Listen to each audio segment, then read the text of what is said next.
does not, or the chief of police, and I take it it's still Chief Mapie, right? The chief at the time. And once again, it is not an allegation to senior managers within the EMPD. It is specifically to Chief Mapie. My question here is, you say you accuse him of defeating the ends of justice arising from repeated instances in which complaints of misconduct reports were not acted upon, were actively suppressed. You see where I'm reading, 50.2. Yes. So you have complaints and misconduct reports that are not acted upon or were actively suppressed. I take it by Chief Mapie. Mm-hmm. As the city manager, what did you do about that? Or were your hands tied again? No, this time around, Chief Mapie was involved in an accident in 2014 where he broke his arm. And in terms of what happened, he stays in Brakpan. I had to go and see him. He was driving under the influence of alcohol, and the scene was cleared. And Empd never investigated this. And I think Advocate Kemu will talk more about the cases. Secondly, there was another accident. We'll get the case numbers, we'll send in terms of our statement, where Chief Mapie was also involved in an accident under the influence of alcohol. And I am told that a child died out of that accident. And those were never... Second, the third one, Chief Mapie, there was a woman whom he pushed, assaulted, and that woman opened the case. And subsequently, Empd took the case from the city. And that woman was forced to withdraw the case, and she made a statement. The fourth one is about the rape case of the victim who requested to be interviewed by this commission. The rape case was opened in June, and Chief received a protection order. I think, I've forgotten the month, will indicate in our protection order against, because he was continuously going to the vicinity or to the area or to the place of this particular victim. Sorry to interject, you said June, what year, please? It's 2012. I'm not sure we'll get the dates. Okay. But the victim will talk to the story herself. She continuously went to the area. But what is important in terms of defeating the ends of justice, and Chief working closely with some law enforcement agencies, that nothing happens to him. It is actually concerning that the rape case is opened and nothing happens to him. The poor victim is suffering and nothing is being said. In-state council is actually interested in ensuring that Chief is cleaned up. So the Chief is actually cleared from this thing, Chief, yes. Because it was a battle for him to be suspended anyway. So my issue here is that if we have support from law enforcement agencies and from politicians, it means you are lucky. And lonely voices like ours, we do not get any support from anything. Now, just a moment. Dr. Mashazi, yes, just so that I don't understand you. What is the purpose of this section of your statement? The purpose I'm trying to make sense of it, because you have been invited to this commission to respond to allegations made against the Ekurhuleni Metro and EMPD and the extent to which you played a role in all those things. And then there is this section in your statement, and I'm not criticizing you. It is your statement. For my benefit, I'm just trying to understand. Is the purpose of this section to say that we must not believe the people who gave evidence here because they are also bad people? They have done the things you have mentioned in the statement. I'm trying to understand what the purpose of this section of the affidavit is and what we as the commission should do with it. So if you can just assist me there, and it's not a criticism, it's just so that I understand why we are dealing with the things that are mentioned in this specific section. The purpose, obviously, is to highlight the behavior of the chief of police. He came here as a victim, and I don't know whether he disclosed, because I was not listening to the commission, he disclosed that he was suspended for sexual harassment. I don't know if he disclosed that. So it's to bring to the attention of the commission that in as much as he is suspended or he appeared here and he made allegation, for me, he's an aggrieved person. He's an aggrieved person. And that's why I'm making this statement that an aggrieved thing to tarnish one's reputation or legacy. That is the purpose of the paragraph. Thank you. Now I understand. But sorry. Yes, Commissioner. Yeah. I mean, that answer where you say you're telling us all of this to show us he's an aggrieved person, but your evidence is nothing was done to him from these things that you list. He got away with it.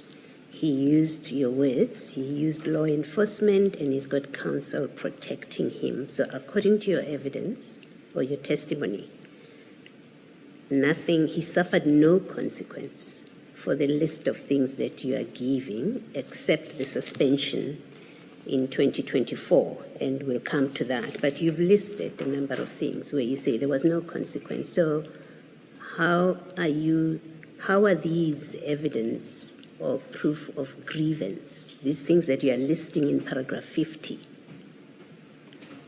how can they serve that purpose if there was no consequence to him?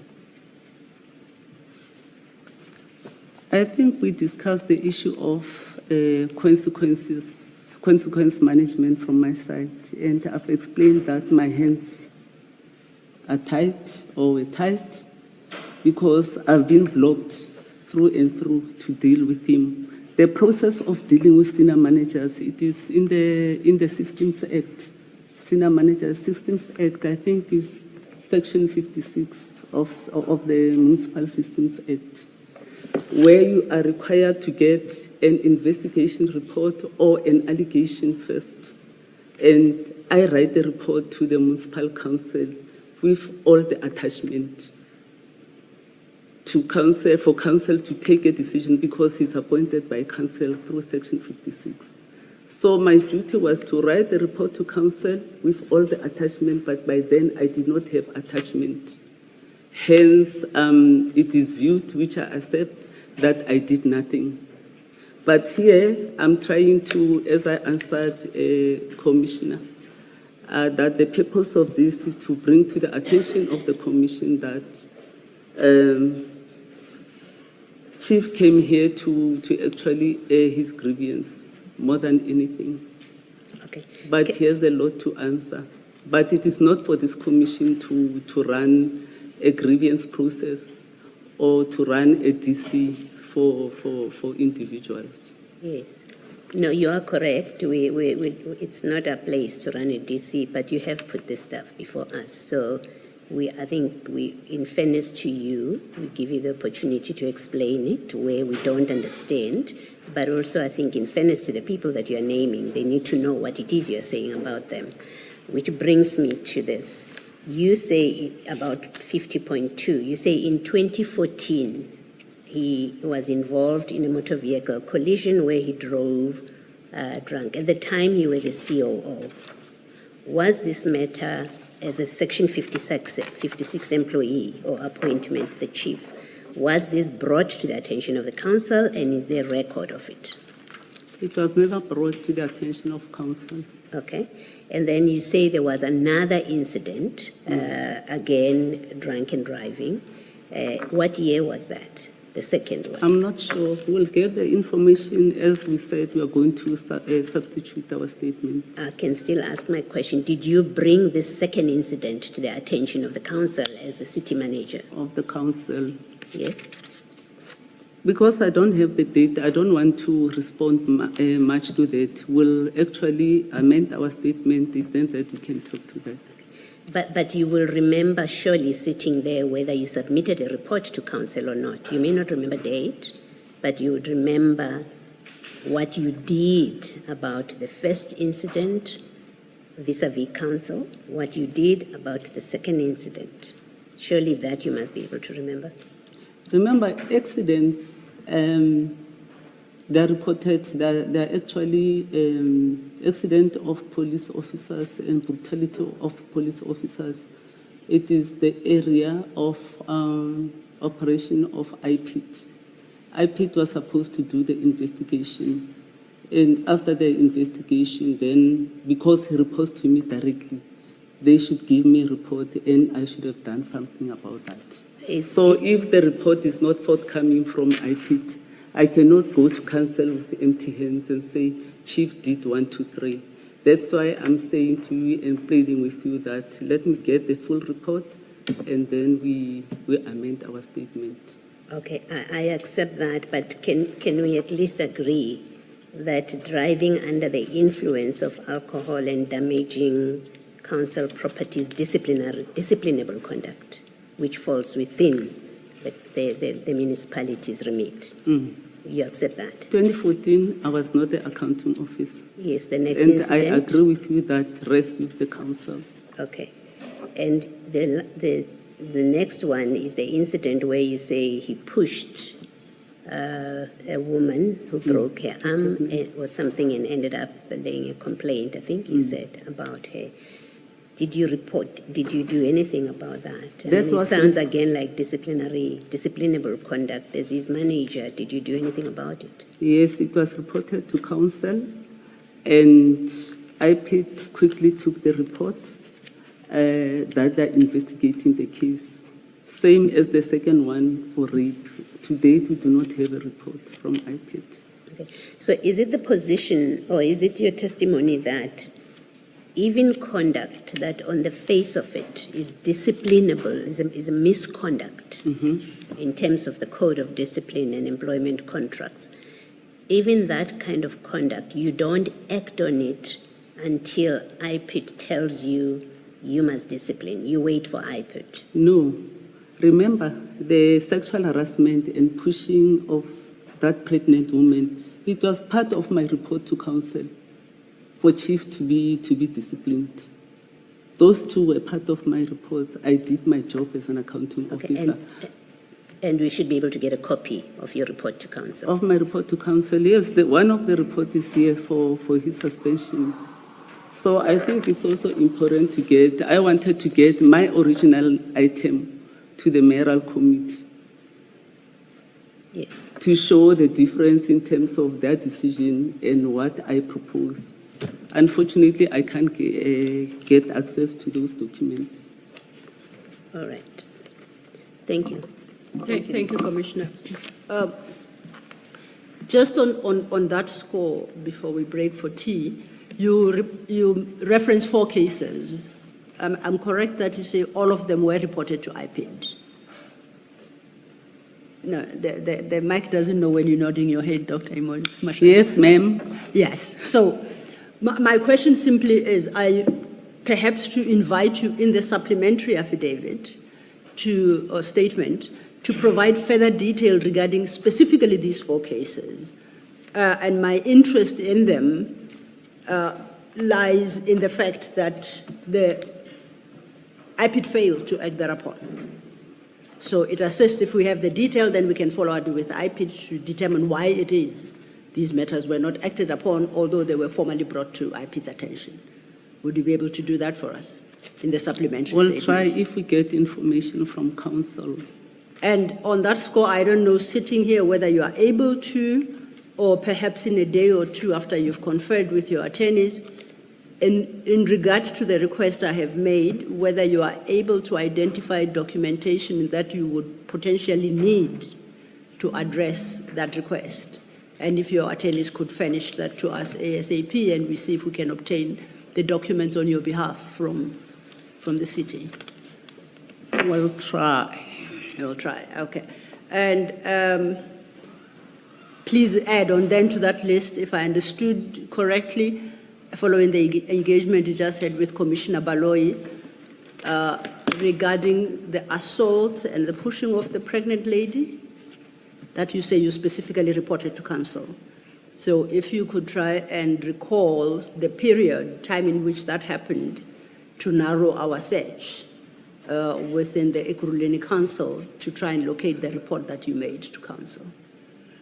Yeah, I will try and get the information. Thank you. And perhaps if you could indicate to us by Wednesday the nature of the documents that you require so that we try and locate them, because your agreement with the chair is that your supplementary will come in by Monday next week. Okay. Chair, might this be an appropriate time for a tea adjournment? Thank you. Sir, Yes, Commissioner. Before we break for tea, Dr. Mashazi, just to close off this paragraph, in paragraph 50.1, you mention, and I think I would like to be Clitis, you are saying in your evidence, you mention Lieutenant Colonel as one of the people that Chief Mapie referred to as his angels. You have also, in your explanation, said at some point she was put in to be one of your protectors by him. But it is in a paragraph where you speak about her. It's in a paragraph where you say Chief Mapie had children with subordinates who were vulnerable to his abuse of power, including conduct amounting to sexual harassment, coercion, and rape. Just to be clear, from your evidence, are you saying that Colonel Tipper is one of the people that you refer to as subordinates that have had children with the chief, that have been the victims of his abuse of power, coercion, sexual harassment, and rape? Are you saying that about her? I have explained that if you are called an angel, it means you are playing along. If you are not an angel, obviously you won't. If you are not called an angel, you will not play along with chief and agree to be abused, sexually abused. I think we have to go past innuendo. This is very damaging if it is not backed up by facts. I'm happy for you to say it's fact, what you are saying about her, and you will give us evidence that backs it up. We won't stop you doing that. But if you're relying on innuendo because she's called one of my angels, and you say, therefore, she must have had an improper relationship with him, that is not permissible. So I'm asking you a direct question.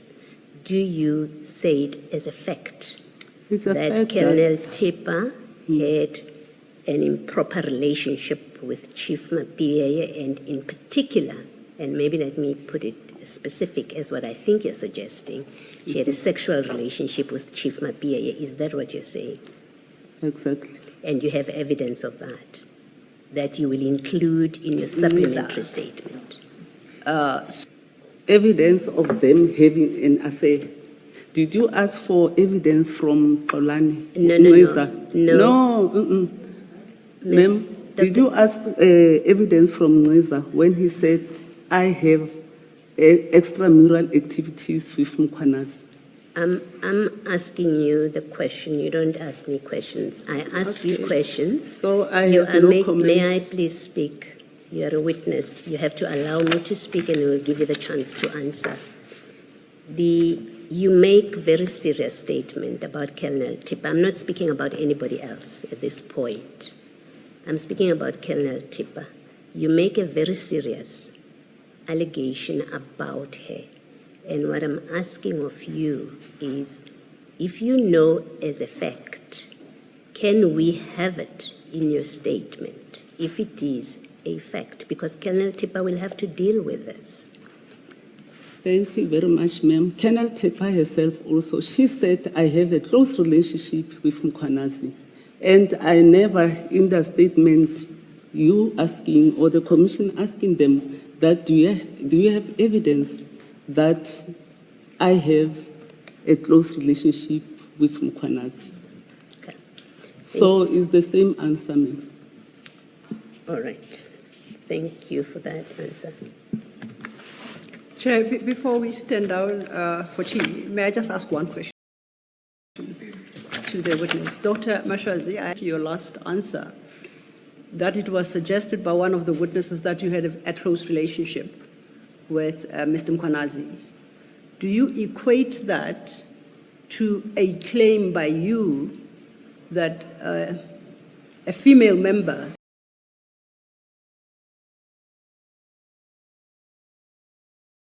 subordinate had a sexual relationship with their senior at work? Do you place those on par, those two claims?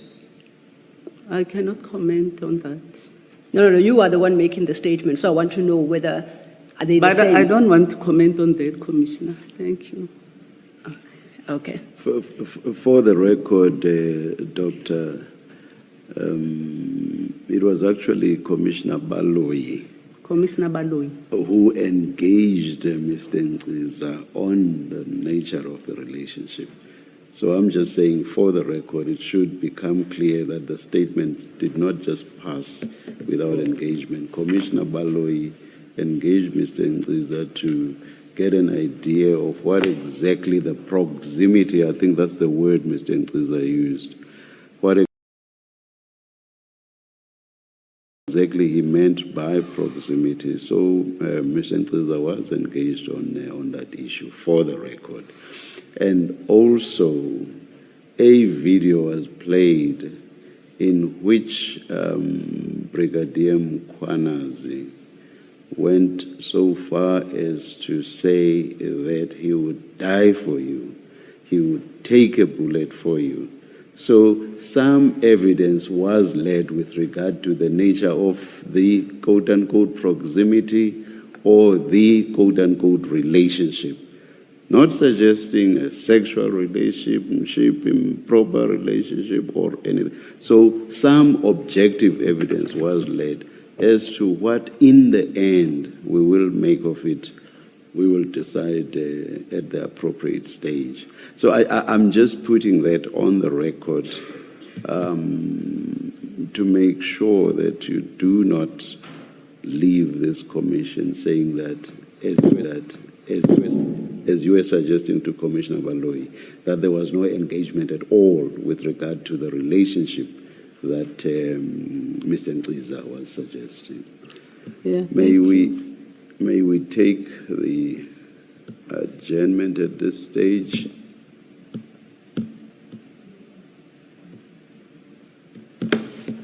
And resume at 11:25. Let's adjourn. Thank you, Chair. Sure, I would do honestly.